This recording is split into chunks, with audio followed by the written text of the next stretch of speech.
प्रकारची आरडाओरड तांडव नृत्य आमचे विरोधक महाविकास आघाडीचे नेते करताना दिसतात। मला असं वाटतं की अर्थसंकल्प त्यांनी वाचला नाही, काय काय गोष्टी मिळाल्या, कोणत्या योजना मिळाल्या ह्याचंही पाहिलं नाही, पण उगाच विधानसभा निवडणुका डोळ्यासमोर ठेवून बिन पैशाचा तमाशा महाविकास आघाडीचे लोक उभा करत आहेत आणि आमच्या विरोधात कशा प्रकारे नरेटिव्ह प्रस्थापित होईल याची ते दक्षता घेतात।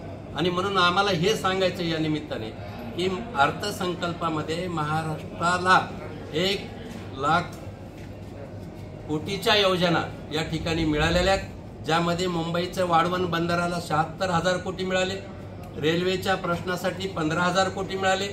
एवढंच नव्हे तर मराठवाड्याच्या सिंचन प्रश्न मार्गी लावण्यासाठी 600 कोटी रुपयाची तरतूद या ठिकाणी करण्यात आली। आणि म्हणून हा अर्थसंकल्प खऱ्या अर्थाने गरीब कल्याणाचा आहे, सामान्य जनतेच्या हिताचा आहे, महिलांचा विचार, शेतकऱ्यांचा विचार, कष्टकऱ्यांचा विचार, यामध्ये सुशिक्षित बेरोजगारांचा विचार या ठिकाणी करण्यात आला। आणि मग सर्वांग विकसित भारत हा संकल्प माननीय पंतप्रधान नरेंद्रजी मोदी यांचा असून 2047चा भारत एवढा दृष्टिक्षेप डोळ्यासमोर ठेवून अर्थसंकल्प सादर झाला।